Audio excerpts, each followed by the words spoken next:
September 8th, 2023. This is the S&P 500 E-Futures Mini on the NinjaTrader 8 platform.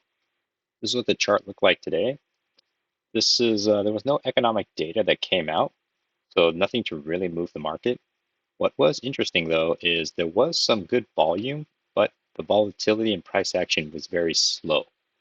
So I'm going to bring this up from Thinkorswim, and you'll notice something quite interesting. Because the current September contracts, right here, the ESU23, they're going to expire in 7 days. So technically, if you look at the volume, it's like this, and then the ESZ23, which is the next one for the December contracts, you can see the volume is incredibly high. And of course, the next one after that's very low.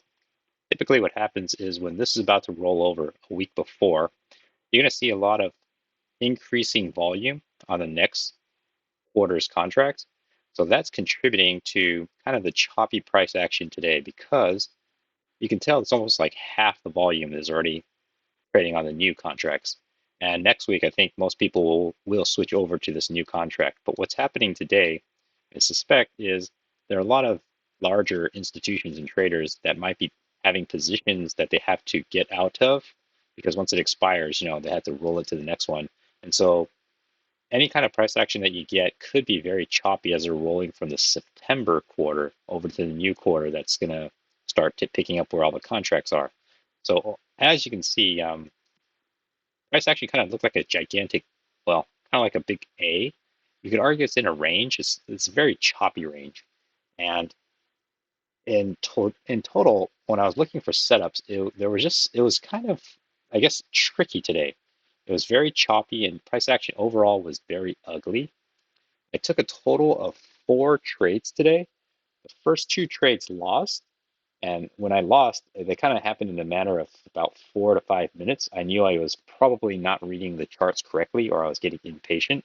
So I then just waited, and I couldn't really mark any good clean setups. There were second entries, but they felt a little bit like traps. And then I did take 2 rapid trades at the very end, which isn't recommended because they're during the last 10 minutes of the day, which I typically don't do.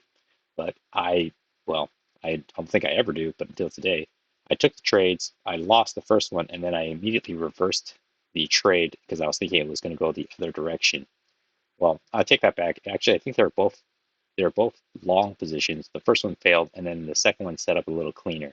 So I'm going to go through the trades. It shouldn't take too long because there weren't that many setups that I could find. This is the pre-market highs and the lows. So you see this kind of funky 2 channels, this red one that's transparent and then this yellow one. And that's actually where it kind of slipped up. And that's, depending on which one I was looking at, that's where I got my 2 losses. The price action, this is in the pre-market. Things are just kind of chopping around, and it opens. Once it opens, it was in this trading range, and it pushes up. This is the pre-market highs and the pre-market lows. It looked like it came up in respect of the pre-market highs. So I thought at this point we're in a trading range. As the price action looked like this. And things are printing. The thing I noticed immediately is right at the open, these candles are just kind of like very small, very tiny. There's no big jolt, no big reaction. I first drew potentially this bottom red line as a trend line. I wasn't sure where the upper trend line was to create a potential channel. So as I was watching, prices look like they're consolidating again. This is actually where I saw the first setup, which was a new high, first entry long, second entry long, and then this is a very ugly second entry long, but I also saw this as a new low. I saw this as a first entry short, second entry short. Technically, the second entry short has failed, and this is kind of like at the bottom of the range. So I was a little unsure if this is well, there's also possible triple test. So, overall sentiment is going bullish, but you're getting close to the top of the range. So even though it's a failed second entry short, and you can combine it with a first entry long, second entry long, this signal bar for the second entry long isn't that convincing, and this closed just right at the EMA. So whether it's a possible trade or not, I was just kind of on the fence. So if I was going to take the trade, I'm not really sure I would want to take it as a long, but it feels like a long is safer than a short. But in both cases, both didn't feel safe because you're running into a potential resistance up here if you went long. And here, overall trend is going bullish. So take a bearish position also felt a little bit dicey. So I had to leave it alone. Looked like it would have worked. If I put my entry one tick above, I probably would have gotten filled here. But as soon as I saw it break down here, I probably would have moved my entry down here. But even then, this would have given me pause seeing how this price action had played out. So after this provided a little bit more information, I think I would have just abandoned the trade completely. Price is going to continue moving up, chops within this range. So here I was thinking there's a possible spike in a channel because this is where I drew the yellow trend line coming down and it kind of flashes up. And this is where I completed it as a potential channel. So this is this yellow one, but I wasn't sure if the overarching stronger pattern might have been this actual red one. So this is a very strong push up. There's no trade. And when this rejected and I touched once, twice, I'm thinking, okay, it might be working in this yellow channel. Maybe this red one isn't valid.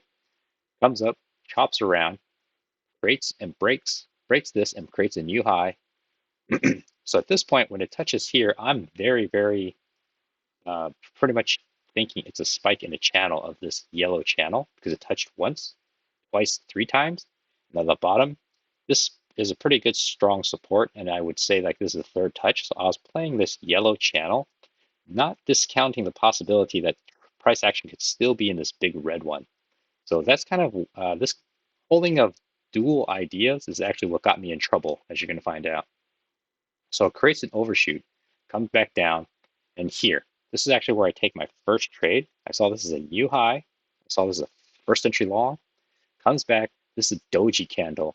So right when this doji candle, this is technically setting up for second entry long, it forms, opens here, bounces up, it chops around, and when it did break above by one tick, I put my order right here as a stop. It came up, filled it, and I was feeling pretty good because I saw it was first entry long, second entry long. It's bouncing off potentially this red trend line. And so I'm thinking, okay, maybe this red trend line is going to have some kind of reaction because it is confirming here now. So I was looking for a really quick 1 point scalp. It chops around and then immediately stops me out. So then I'm thinking, okay, maybe this yellow channel is in play. It might actually just been a spike in a channel. And it actually looks like it made one push down, pulls up, second push down. And so when it made the second push down, right here, I said, okay, it's bouncing off the bottom of this yellow channel, and it's probably going to actually move up now to test this other side. I completely ignored or didn't take into account this overshoot because this overshoot could create another overshoot on this side. I was playing the basis of the trade off the bounce of this channel here, as well as the measured move has been completed. One leg down, two attempts back up, and then a second leg down. And since overall sentiment is bullish, I was thinking, well, obviously prices are going to go back up. So I actually entered the trade right here. I actually wanted to enter one tick above, but I wanted to give myself a little bit more safety. And so when this was actually flashing up and it looked like it was a very big green bar, I entered, and then it suddenly closed down here, and that made me really concerned. So chop left and right. I had an opportunity to just get out 1 point, but I was actually going to push for 2 points. And if you see here, it will open where I entered was 44.6975. So technically I need to get out at 44.71. So 44.71 would have been right here. I would have gotten my quick 1 point scalp, but I was thinking it was going to push through, and I was actually pushing for 2 points. As you can see, I got stopped out here, which kind of makes sense in hindsight because it created this overshoot here, and it's probably creating a matching overshoot on this side. Then also, it did complete the measured move for sure at this point. And it was a little bit early to think it completed it there. At this point, I'm thinking, okay, well, this red channel probably isn't that important anymore. So I went ahead and like deleted it. I'm gonna go ahead and leave it there for now, just just to keep my chart looking that way. The price has moved up. I see a second entry short, a new low here. First entry short, second entry short. It's confirmed second entry short. It's not a good signal bar so I wasn't prepared to take it, and it is kind of confirming potentially there's this downtrend coming down. But as I said, I wasn't ready. So, and it wasn't the best setup. I also saw this as a new, so technically a new high here, first entry long, not a new high, but just a new high here, first entry long, second entry long. Again, it runs into the same issue. It's not a good signal bar, but it is bouncing off the potential bottom of this channel. But at this point, it would have been a counter trend trade. So I had to just kind of leave it alone because I was thinking it broke out of this yellow channel. Maybe it wants to push its way back up. But at this point, I wasn't that keen on how big and wide my channels were. So I was a little more cautious. On top of that, I just took 2 trades that were losses about 5 minutes apart. So I was kind of just thinking I need to sit back, not reading the charts correctly, knowing that there's options rollover or contracts are being rolled over. I just need to be careful. It looks like it chops around. It finally breaks through. And then I'm just kind of sitting on my hands. I'm not trusting anything because it's taking a while for each of these candles to close. On top of that, they're creating very, very volatile uh, bars. So I felt like I got, tricked. Whether I was really tricked or I just misinterpreted it, it's probably a combination of both. I was probably too optimistic, trying to read too closely into what I thought was going to happen instead of waiting for better setups. So I just had to sit and wait. It's just kind of chopping. It's ugly because it's chopping above and below the EMA. On top of that, it's not creating consistent highs or consistent lows to trust that you're in a range. And even then, if you're to try to draw a channel, you get some very wide channels, which at this point doesn't help too much. And I was watching, okay, there's like a new high, first entry long. Technically, you have a second entry long. Then this would be a third entry long. And I also saw this as, okay, new high here, first entry long, second entry long. Then the count potentially resets because it's a new high here, first entry long. And this is where I saw another potential setup, second entry long. But as I said, I've already waded through this entire price action, and I just didn't want to potentially take another losing trade. But I saw this as a potential trading range, and it looked like it is a good signal bar. Turns out this trade would have worked, and the price is going up. What also gave me pause was each time it came to the bottom, it went to the top, came to the bottom, went to the top, came to the bottom. This time it didn't quite make it. Then it came right back to the bottom again. And then this second time it tried to make it again, but it fell short. So when it came back to here, you could think it's going to make a third attempt to go up, but then it would be 1, 2, third attempt. So I was just a little bit unsure of what was going to happen. So I didn't take this trade. Then price is going to continue up, and then it flashes down. It breaks out of that range, chops sideways. This is very, very congested, not the cleanest, not the most obvious either. It breaks and then it comes down, and it looks like it's creating stair-step trading ranges, which they're not, again, very clean because between here and here is only about 3.5 points. To try to scalp even for 1 point, you're asking for either getting at the direct bottom or the top and then asking for the full move.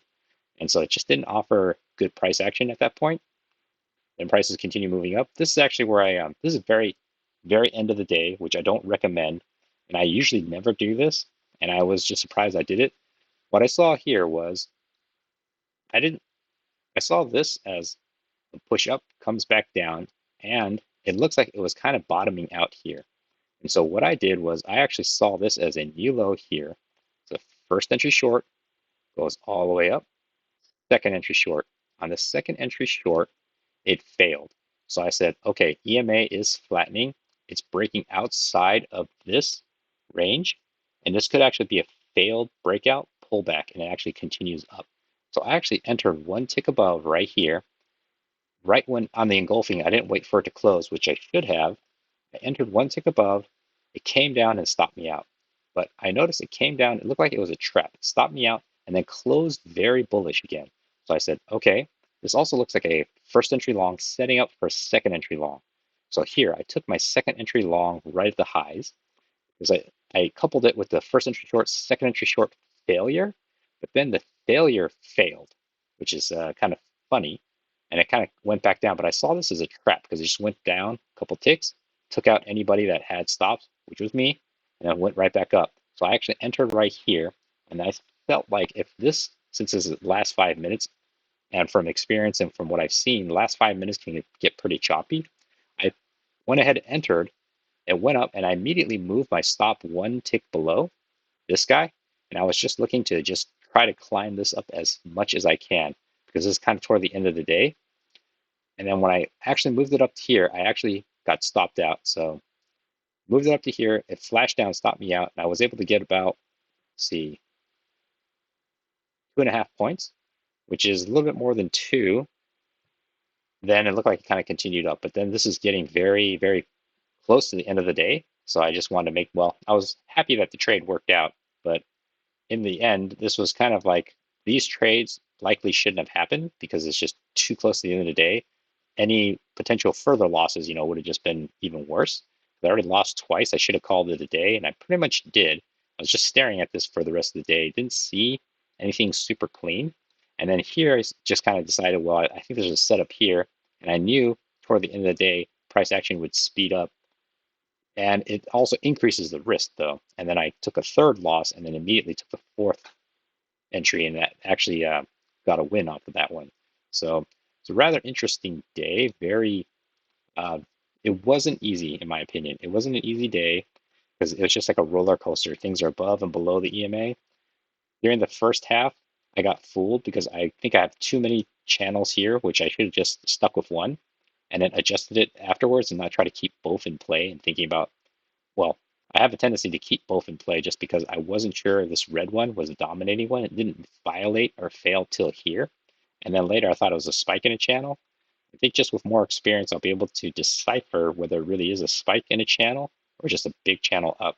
But trying to keep both concepts in my mind and trying to, I think I was trying to adjust rules on the fly to find a trade, whereas I should have just said, well, if I'm playing off this red channel, then I need to play off the red channel and not jump back on and believe it's on this yellow channel, unless the setup is super clean and obvious.